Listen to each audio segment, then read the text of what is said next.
One of the cards that I am most excited about in the new Twilight Masquerade set that's going to be coming out is Greninja EX. This card is going to be in our Twilight Masquerade set, releasing on May 24th in the US, coming out on March 22nd, I believe, in Japan in the Crimson Haze set. Greninja EX is a Stage 2 fighting type Pokemon that has 310 HP with the attack Ninja Blade.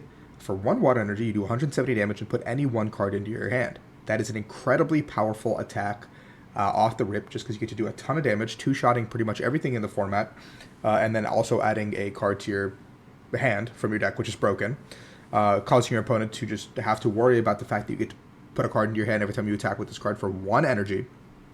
Then you have Duplicate Barrage, a water and double colorless, to discard 2 energy from this Pokemon. This attack does 120 to 2 of your opponent's Pokemon. That way, so it's just basically getting Rapid Flow back into the game. You have Neo Upper Energy, Double Turbo Energy. Duplicate Barrage is just basically a way to clean up the game, but I think Ninja Blade is the primary attacking option in this deck. And I think it's really, really cool that this card has already come out and what it already offers to the table. So that being said, I wanted to show you guys a early look at the deck, because the Japanese YouTube channel that we always go to and love, the official YouTube channel, you guys should check that out as well. The link to this video will always be in the bio, so go show them some love. They put out a ton of awesome content for us. The videos may be a little bit scripted, but there's always a deck list at the end of the video. I believe there's one at the end of this one too. Yep, there is one. So we're going to go ahead and watch this video, give you my honest reactions. I'm Rahul. I do this a ton with the new content, so it's a Greninja EX early gameplay video and deck list.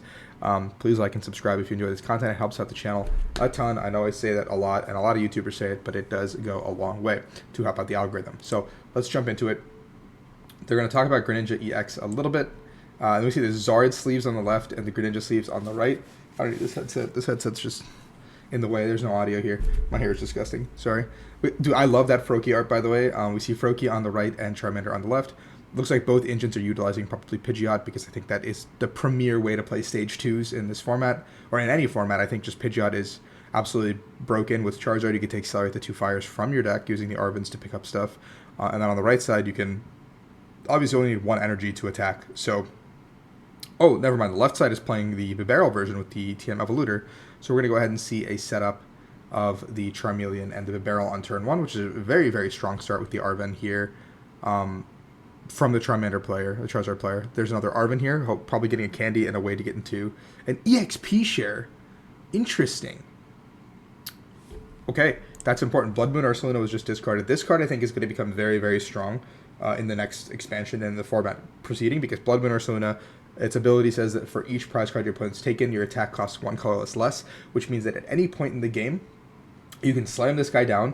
If your opponent's taken 4 prize cards, maybe even 3 prize cards, you can slam him down and somehow do 240 out of nowhere, because every deck can utilize colorless energies.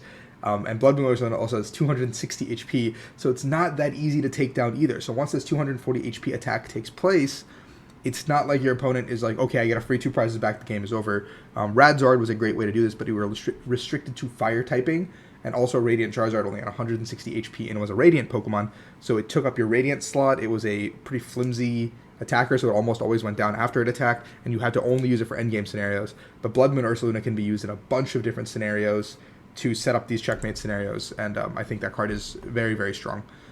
So no Pidgeot here. We're going to see the candy into the big guy. Very funny that it's going to be a fighting type Greninja into a dark type Charizard. Like, these are both just the Terra typings make everything really funny. And we're going to go ahead and see the search for 1 card here. Taking a prize, the Charmeleon into the active. Guaranteed Charizard hit is pretty good here. Iono. 2 card hand. Like, see this, yeah, this always forces the Iono situation. Oh, there's the Manaphy and the Radzard. Manaphy was really good here. We needed to get the Manaphy into play, because if not, then the Greninja could potentially use the Rapid Flow attack to take care of the Charmander and the Bibarel on the bench, which I think was probably an optimal scenario to do so. 210 damage coming out after that attack. This Bibarel with the Seal Stone is looking pretty funny to me. I don't really know why we have a EXP share in this deck. I think maybe to just be able to use the secondary attack. We're just going to take the Bibarel. I like this. Just got the draw engine while we're setting up our board. We have no real way to one-shot a Charizard, though, so that is a little bit of a concern. So this Charizard will ramp up damage eventually to be able to one-shot us. If they're playing something like Defiance Belt or Max Belt potentially in the list. We don't know what their A-spec of choice is right now. I just do think that EXP share is just probably not as powerful as something else could be in this deck, like in that slot. Like, I don't know, like, there's got to be a better tool to be able to be played. We see a Pidgeot coming through and then an Arven. So we're basically going to be able to chain 2 attacks. Candy Sealstone, I assume the V Pokemon of choice is probably Luminian that we're going to be playing. There's going to be the Pidgeot with Quick Search, Candy into a Greninja. This is a very loaded Froakie. We're going to attach another energy here to the Greninja. And we're going to just swing for 170. So now we're on the 2-shot war, and we're ahead on the 2-shot war technically. But if the Charizard player just takes a knockout here on the active Greninja and gets another Charizard going, they could potentially win the game that way. So we're just going to retreat, it looks like, and switch into Entei. Collapsed away the Charizard. Okay, I don't hate that. Yeah, get rid of the 2 prize cards, attach to the active, and then Super Rod back the Charizard pieces. But now you only have 1 Charmander that actually poses a threat and does anything. And if you didn't have access to Charizard, which it looks like they didn't, this is so greedy. Like, why do this play when you don't have access to Charizard? Oh, I'm...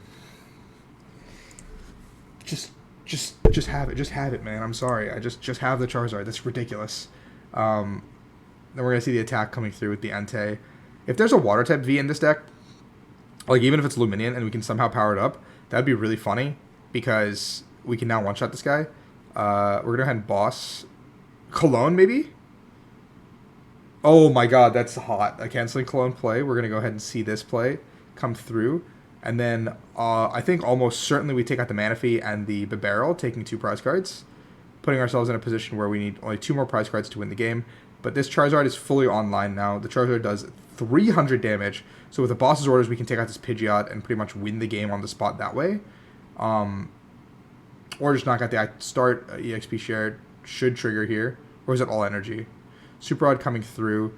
Blood Moon Ursaluna plus boss's orders will win the game here. Ultra Ball, 2 cards.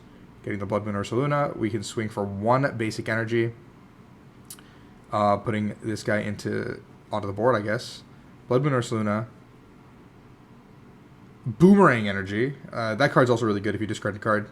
And then boss's orders. Okay, so this game feels like a complete anomaly in how the game played out, because I don't think the Entei should have been on the board anyway. I think the collapse play was super greedy in the way it was done. I don't think Entei needed to be used. I think you could go Zard, into maybe a 3rd Zard even. But I guess with Bib Zard, it's a little bit harder to accomplish that. And Entei just kind of lost the game here, all things considered. The Cologne play was actually really good. I think the Cologne play was always insane. But I think the Charizard player obviously like wants to look for a boss or something, take out the Pidgeot, cut off the engine where it can. Because this Greninja is like, both Greninjas are now just super weak. Yeah, I don't know. I feel like there's a little bit of throw from the Charizard player side, but I do really like the potential of the Greninja deck. I think you need to find another attacker that can do a ton of damage in the mid game, because I think 170 might not cut it in terms of damage output if another deck can one-shot you reliably. Like, if another deck one-shots you reliably and you can't one-shot them, maybe this deck is just not amazing. But here's a preliminary list. We see that it's a lot of just setup cards across the board. Luminian plus Sealstone, I don't hate that. There's a reset stamp card, which I actually like that card a lot. So maybe like that, you use that card to disrupt your opponent early on, and then you can just like maybe not even get a turn 2 Pidgeot, maybe you get like a turn 3 or turn 4 Pidgeot after you do that, because now you have time to set up your hand, and hopefully those 2 cards that you put your opponent to stick them. So I do like that A-Spec quite a bit. Max Belt could also be really good because 170 plus 50 goes to 220, which knocks out a lot of the EXs in the format. And then I think that Prime Catcher could also be really good, but I like the Counter Catcher in the deck plus the Cologne. I like the Cologne play. Like, we saw that come into play. All 3 boss were used, which is ridiculous. Maybe with a deck like this, you play 4 boss or like a 4th Gust effect of some sort. But in general, I really like the idea behind it. I just think there needs to be one more attacker of some sort that isn't Greninja. Like, I think there needs to be a water-type attacker. Like, maybe is Suicune still in format? Like, maybe Suicune V comes into the deck just to have a hitter at some point. Maybe you play a 1/1 Palkia line. There's no Radiant in this list. Like, Radiant Greninja seems fine to play with. If you're playing the EXP share, just put it on the Greninja. It becomes a permanent slotting. Like, I just feel like there's got to be something. Like, the Galarian Chestplate cannot be a good card. Like, there's got to be some of these cards that are just bad in here that you can replace with better cards. Especially, like, not playing a Radiant seems incorrect to me. and not playing like a secondary base water attacker like Charizard playing Entei versus this deck playing something like Suicune potentially if it's still in format. I don't know if it is or not. But that being said, thanks for watching this video, guys. Hope you enjoyed Greninja EX. Until next time.